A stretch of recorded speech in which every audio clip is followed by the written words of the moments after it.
Olá, tudo bem? Eu sou o pastor Juan Nossi, aqui da Primeira Igreja Batista de Belo Horizonte, e é uma honra poder falar com você nessa manhã. O texto de hoje está em 1 Coríntios capítulo 3, verso 1. O apóstolo Paulo diz assim: Amados irmãos, quando estive com vocês, não pude lhes falar como a pessoas espirituais, mas como se pertencessem a este mundo ou fossem ainda criancinhas em Cristo.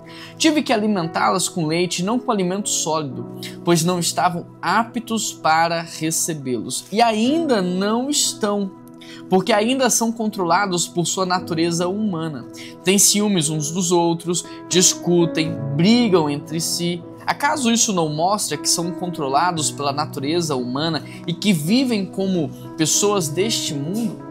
Quando um de vocês dizem, sou de Paulo, o outro diz, sou de Apolo, não estão agindo exatamente como as pessoas desse mundo?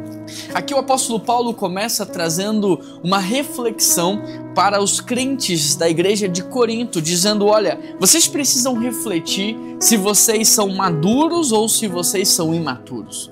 E vocês podem levar em consideração alguns sintomas ou alguns fatores. Por exemplo, se vocês são pessoas que têm ciúmes umas das outras, isto demonstra imaturidade.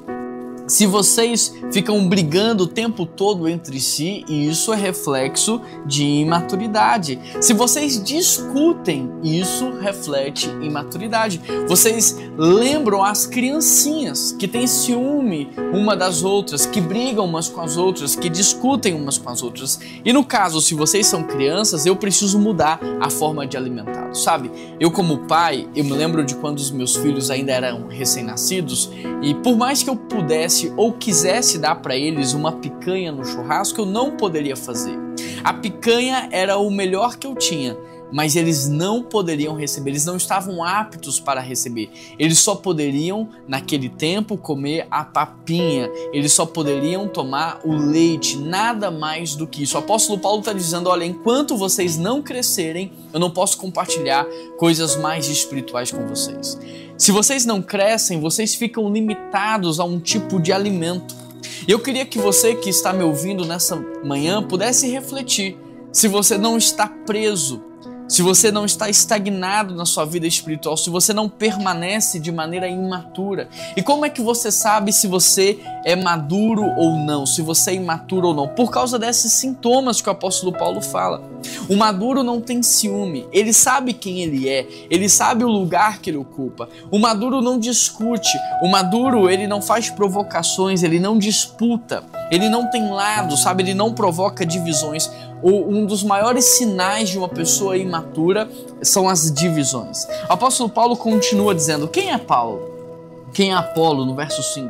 Somos apenas servos de Deus pelos quais vocês vieram a crer. Cada um de nós fez o trabalho que o Senhor encarregou. Eu plantei, Apolo regou, mas quem fez crescer é Deus.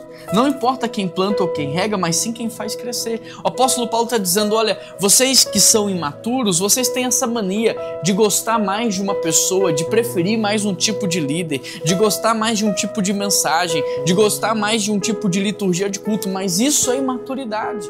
Aquele que faz dessa forma e aquele que faz da outra forma, só faz porque Deus pediu para que eles fizessem assim. Então, se vocês são maduros espirituais, vocês vão gostar dos líderes espirituais, vocês vão gostar de tudo que eles fazem, porque eles só fazem aquilo que Deus pediu. E vocês vão gostar do que eles estão fazendo, não porque eles estão fazendo, mas porque eles estão em obediência a Deus. E aquilo que eles estão fazendo é porque Deus mandou. Então, no fundo, você gosta deles, você aceita, você recebe de bom grado, porque foi Deus que pediu que eles fizessem. Você entende, o maduro ele entende o contexto maior. O maduro não gosta só do fruto da maçã, mas ele gosta da semente da maçã, ele gosta do caule da maçã, ele gosta do pezinho da maçã, até que a maçã possa ser formada, porque ele entende o processo como um todo. É isso que o apóstolo Paulo está dizendo, olha, melhor do que a semente, melhor do que o fruto, é quem faz a semente virar o fruto, e quem faz a semente virar o fruto é Deus. E o texto continua dizendo, olha, quem planta e quem rega trabalham para o mesmo fim.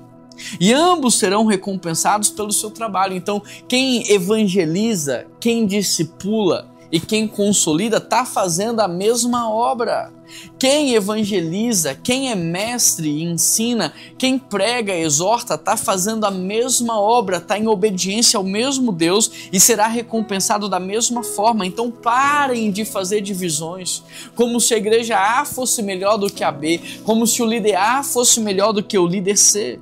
E ele continua dizendo: pois nós somos colaboradores de Deus e vocês são lavouras de Deus. Verso 10. Pela graça que me foi dada, lancei o alicerce como um construtor competente. Agora outros estão construindo sobre ele, mas quem constrói sobre o alicerce precisa ter cuidado, pois ninguém pode lançar outro alicerce além daquele que já foi posto. É que o apóstolo Paulo está dizendo: olha, cuidado para você não achar que o seu é melhor e mais importante do que o do outro. Cuidado para você não querer fazer o que o outro já fez. Cada um tem um papel, e o papel de cada um é de extrema importância e relevância.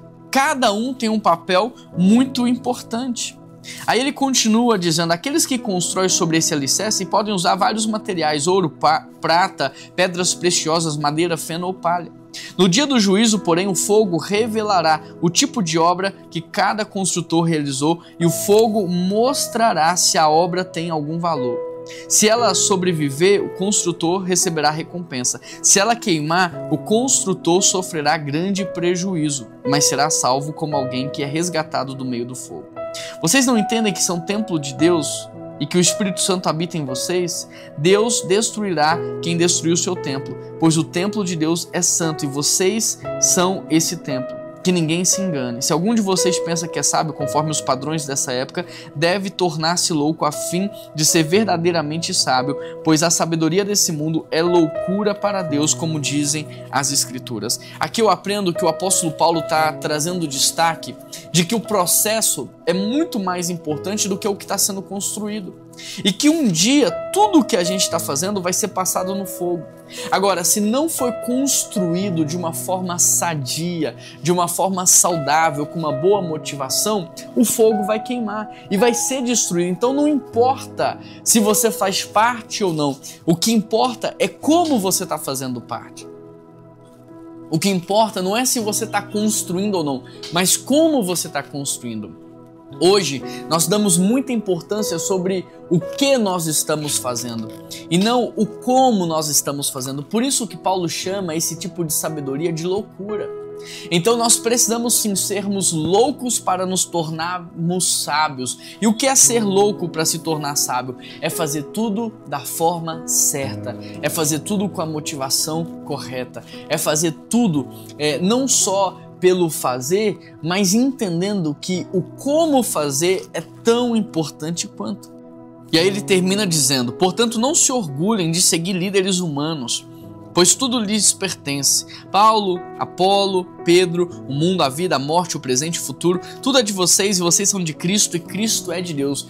Paulo termina dizendo o seguinte: olha, a igreja A e a igreja B são de Deus. A igreja A, que tem uma certa afeição com um determinado público, e a igreja B, que trabalha com outro público. A igreja A, que ensina nesse nível, a igreja B, que ensina no outro nível. O líder A, que fala desse jeito, o líder B, que fala do outro jeito. Todos são de Deus. Todos são para a glória de Deus. O que nós devemos observar é se a igreja é bíblica, se a igreja ela é coerente com o ensino da palavra ou não, mas a forma. A gente não deve se orgulhar de um tipo, ou a gente não deve se orgulhar daquilo que não é essencial, mas nós devemos focar na essência, entendendo o contexto como um todo, entendendo que é importante você ter um tipo de igreja com uma linguagem mais simples e outra com uma linguagem mais rebuscada. Um tipo de líder que foca na evangelização e o outro que forma ou foca no ensino, porque nós entendemos o todo. Nós entendemos o início, o meio e o fim, e isso nos leva para a maturidade. O resumo do capítulo 3 é o crescimento espiritual saudável. E aí o que precisa ficar claro aqui pra gente? A imaturidade espiritual, ela traz divisões. A imaturidade espiritual vai trazer competição. A imaturidade espiritual vai trazer ciúmes, vai trazer inveja, vai trazer de fato uma divisão entre o corpo. E a maturidade não. A maturidade é o ambiente perfeito para que Deus possa agir e trazer crescimento. E neste ambiente de maturidade, todos sabem que cada um tem o seu papel, mas é Deus quem faz o resultado. Nesse ambiente de maturidade, a gente sabe que tudo que é bom ou tudo de bom que acontece vem de Deus. Que cada um está servindo em obediência a Deus, então toda honra e toda glória a Ele. Nesse ambiente de maturidade, há consciência de que o nosso trabalho vai ser provado no fogo. Então, muito mais focado no resultado, nós estamos focados no processo, sabendo que Deus conhece a nossa mente e o nosso coração e que não vale a pena fazer algo que vai ser destruído e que não vale a pena investir a nossa vida inteira em algo que vai ser reprovado. Então, muito mais importante do que aquilo que eu estou fazendo é como eu estou fazendo. E aí eu quero fechar minha palavra fazendo você refletir. Hoje você tem vivido uma vida de maturidade ou imaturidade? Porque no capítulo anterior você aprendeu que você pode buscar a sabedoria que vem de Deus. E a sabedoria que vem de Deus vai trazer maturidade para você. A sabedoria que vem de Deus vai fazer com que você se torne uma pessoa madura espiritualmente falando.